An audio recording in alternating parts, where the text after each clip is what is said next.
Hello, I'm Larry Smith, a 5th grade teacher at Fairmount School in Bangor. I would like to share with you a study which several teachers and I have developed for students who are visiting the Coles Land Transportation Museum. As a 5th grade teacher, I have found that the museum provides many writing experiences for the students, as well as an opportunity to study how the Industrial Revolution has changed the lives of the people of Maine. One of our social studies units is the study of the state of Maine. In this unit, we study various Maine products. Some of them are lobsters, blueberries, apples, lumber, and dairy products. All of these require transportation. Third graders in the city of Bangor study the growth and development of their city. By visiting the Coal Museum, these students may see many of the vehicles which were used in this development. Transportation of goods throughout Maine are illustrated by trains and various trucks. Many of these may be viewed here. Our second grade curriculum involves the study of the community and its workers. Certainly a delight to any second grader is the study of the firefighter. One of the highlights of the museum is the wonderful display of fire equipment, ranging from the hand pumper to the present-day hook and ladder truck.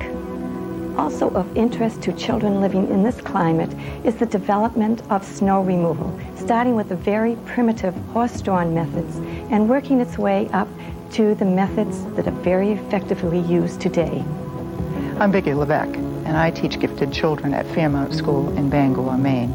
I was very impressed with the history of the museum and what it offers for opportunities for students studying Maine's history.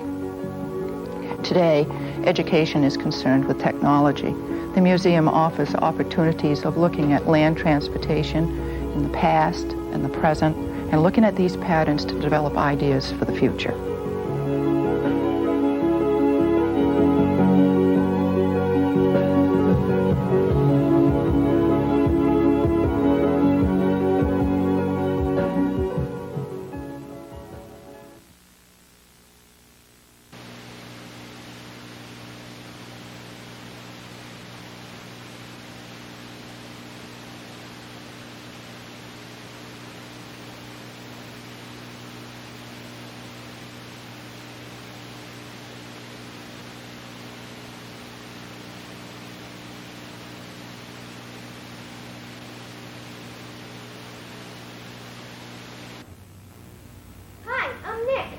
Hello, I'm Jamie. Hi, I'm Maggie. Hi, I'm Kristen. Welcome to the Coles Transportation Museum.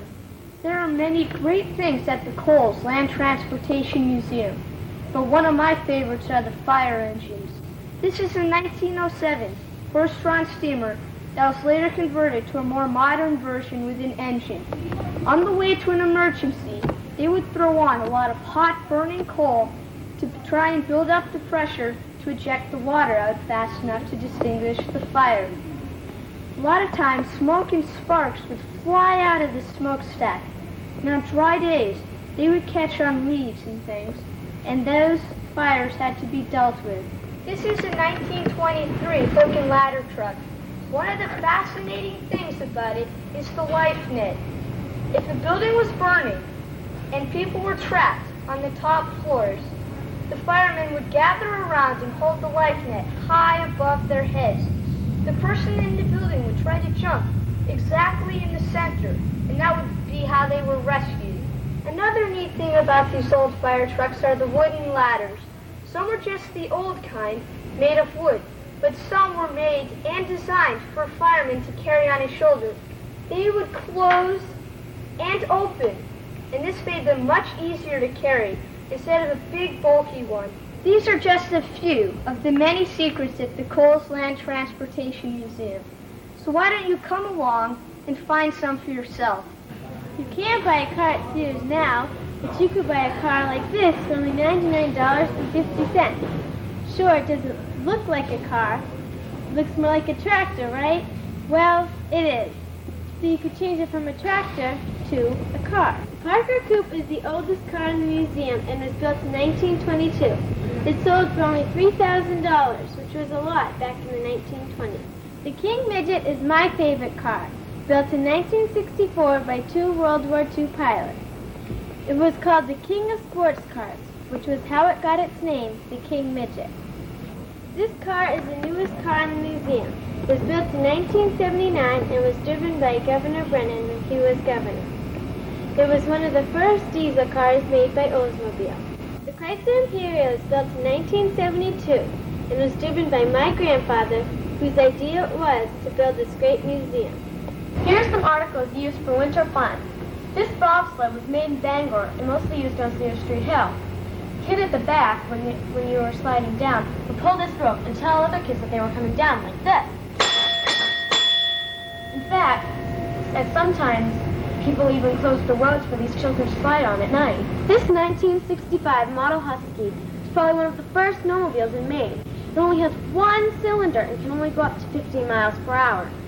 It's also kind of dangerous because you have to steer by balancing your weight on either side. Also, you can hit your head on this bar here when you go up and down hills. Here's something used for summer fun. Have you ever ridden a bike with no springs? This is a perfectly good bike. Imagine how this must have felt.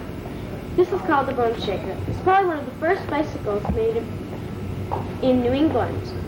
It has no rubber wheels, no springs, and no brakes. Imagine how it must have felt going over potholes in those days. All aboard! This engine, number 557, was one of the 58 engines made by General Motors.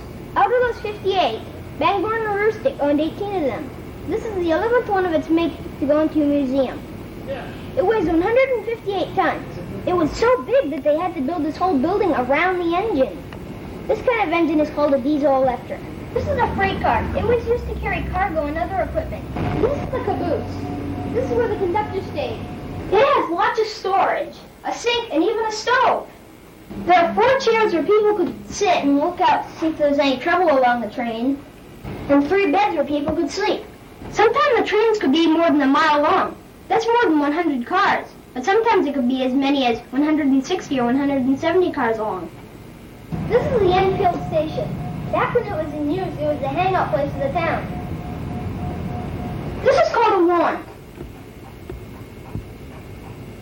If the station master wanted to give the engine master a note, he'd tie it to one of these, put it out by the train, and when the train came by, the engine master would grab it with his arm, quickly take off the note, and throw it down on the ground so the station master could get it. But sometimes, if the engine master didn't like the station master, he'd wait sometimes a mile before he dropped it. But someone got wise to this and made this kind of one. So when they stuck it out, and the train came by, they only grabbed the rope so there'd be nothing to get. So come see the wonderful train exhibit at Cole's Transportation Museum. Hope you can come to the Coles Transportation Museum. Goodbye!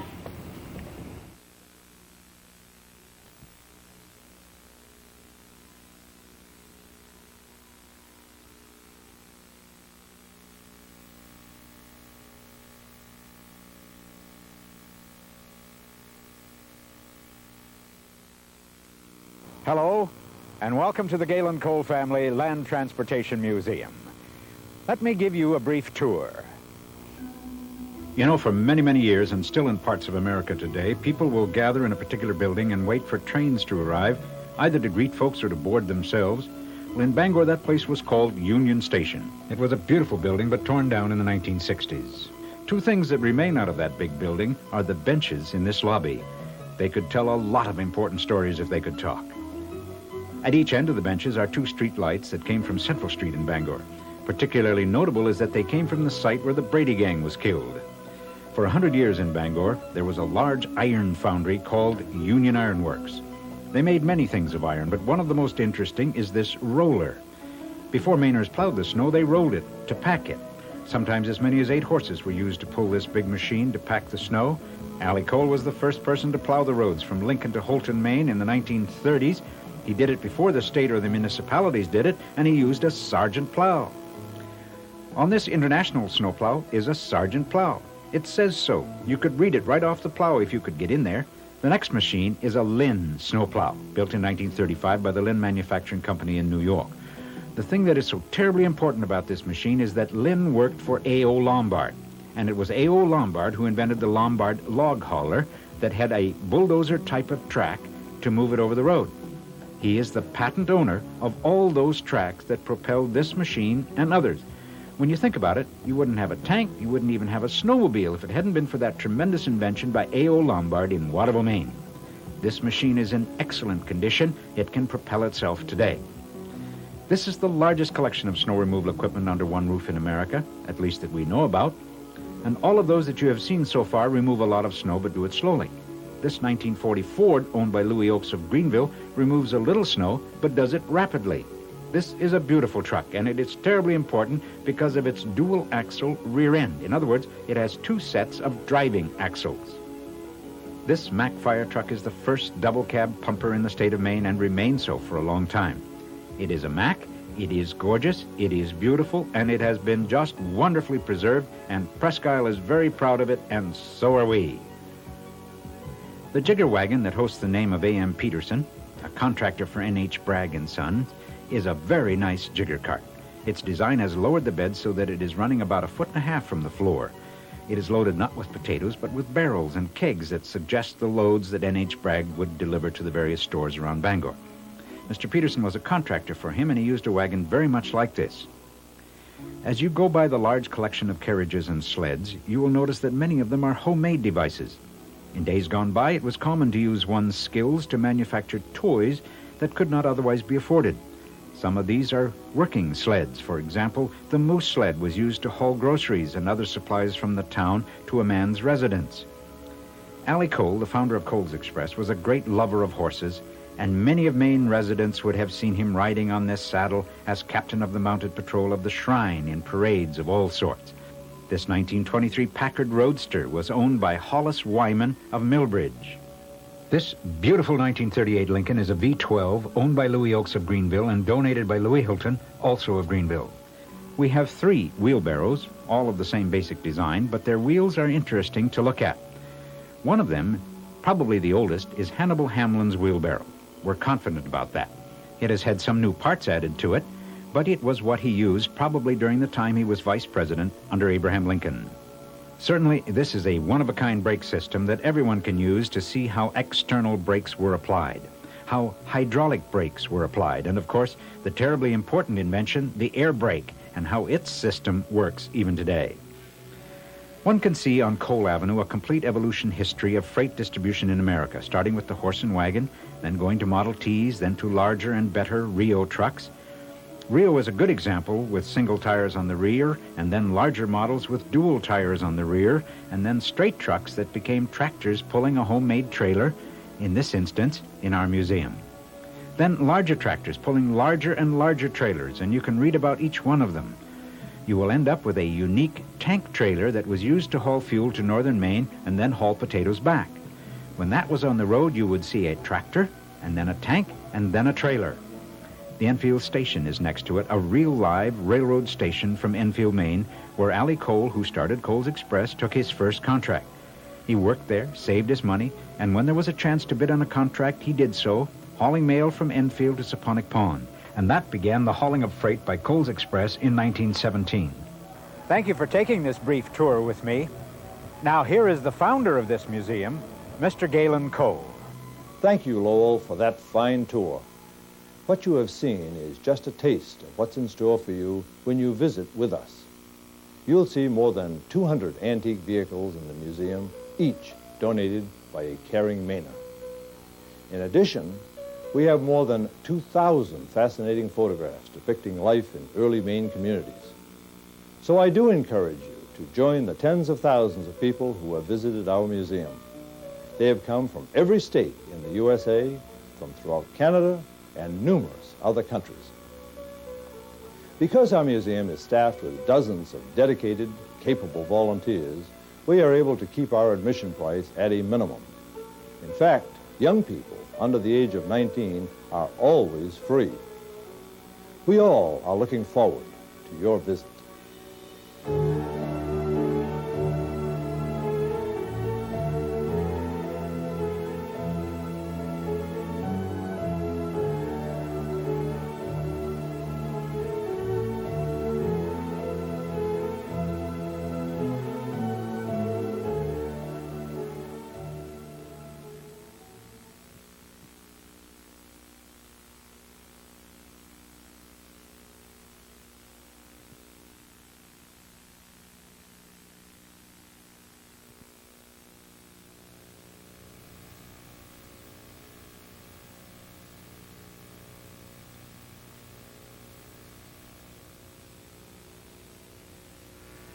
Welcome to Snowplow Alley.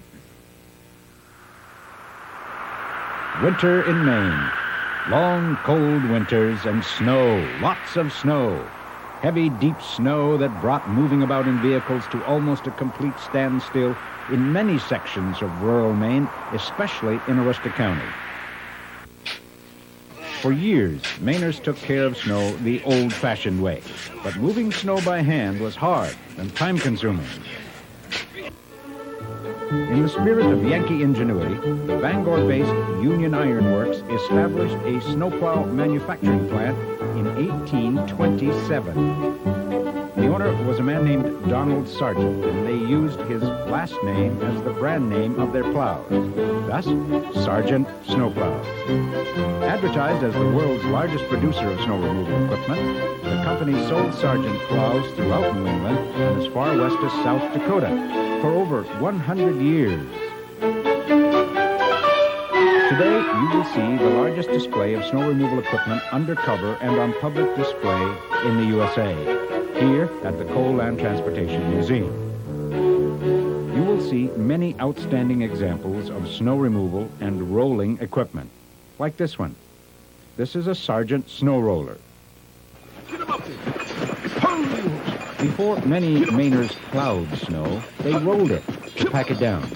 Sometimes as many as 8 horses were used to pull this giant machine. But rolling down several thick layers of heavy, icy snow during the long, cold Maine winter created certain problems later on. Where they'd roll that snow down with the rollers and run over it all winter, it was so hard that at places they had to use dynamite to break it up. The snow above Mars Hill, going from Mars Hill to Easton, had been run over all winter, and they'd rolled it, so they would, when they'd break that out, break out chunks as big as a car. Also, some Maine communities didn't like the way the rollers left the roads in spring. So they invented their own plows in local blacksmith shops. This is a replica of such a plow.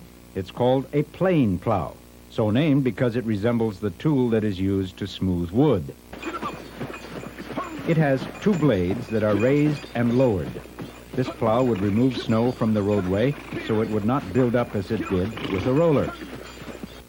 This International snow plow also was made by Sargent. Notice it is a V-plow that has 2 wings. The superstructure permits the International T40 tractor to drive into it and have the unit attached. Keeping the roads open in northern Maine was my dad, A.J. Alley Cole. He made some history of his own. He was the first to plow the roads north of Lincoln into Aroostook County with his Sargent snowplows in the early 1930s, head of the Maine State Department of Transportation. We opened up into Sherman Mills. First time I'd ever seen a snowplow in there. We went in and plowed the town out so they could get out to Woodbridge Corner and get onto Main Drag. That was the goddess of Cole's Express. Plowing the roads of rural northern Maine was cold, tough work that challenged the men of Cole's Express and their machine.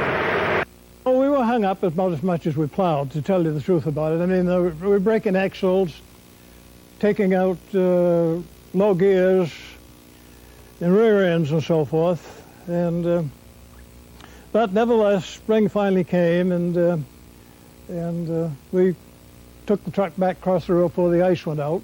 Yeah, you talk about tough. We didn't have a place to go undercover even. Everything was outdoors. The great outdoors was our garage and no way to get back to it. It was really rough going. No heaters in the trucks. God's sake. And the snow plows, that old hydraulic plow, had 3 jacks in it. One for the point, one for each wing. And you had to pick them up, jack them, beat the band, so you didn't need a heater. You kept warm, jacking them points and wings up and down, I'll tell you. But one of our mechanics, a fellow named Mose McNally, we kept losing rear ends. Those big double reduction rear ends weighed over 250 pounds. It was so cold below zero much of the time when we had to change those rear ends. And Mose was a big Swedish boy, and he could get underneath one of those trucks and put that transmission, that rear end, in his lap and slide it up in there and put it in shape. And how he kept from freezing his hands, he kept the blowtorch running. He'd just rub his hands in the blowtorch, get back to work. This is a 1933 Model 80 Cletrac plow. It has tremendous power. It cleared the streets of small Maine communities during the 30s and 40s. Its thirsty engine consumed 4 gallons of gasoline per mile, and its top speed was 4 miles per hour. They kept the roads open to Bridgewater one winter. Then it plugged up, and they couldn't seem to do anything with it. And they come in now with a big 20-ton Cletrac, and they unloaded them in Mars Hill and went up around Easton and started back down to Mars Hill again. And that old tractor would roll the snow right up over the telephone lines. Most of the snow removal equipment you see here has been donated by some very generous people. For example, this Oshkosh plow is known for plowing a lot of snow and doing it rapidly. This big V plow is what you would see going down the highways of Maine. This machine was given to the museum by Ruth Knowles in honor and memory of her husband.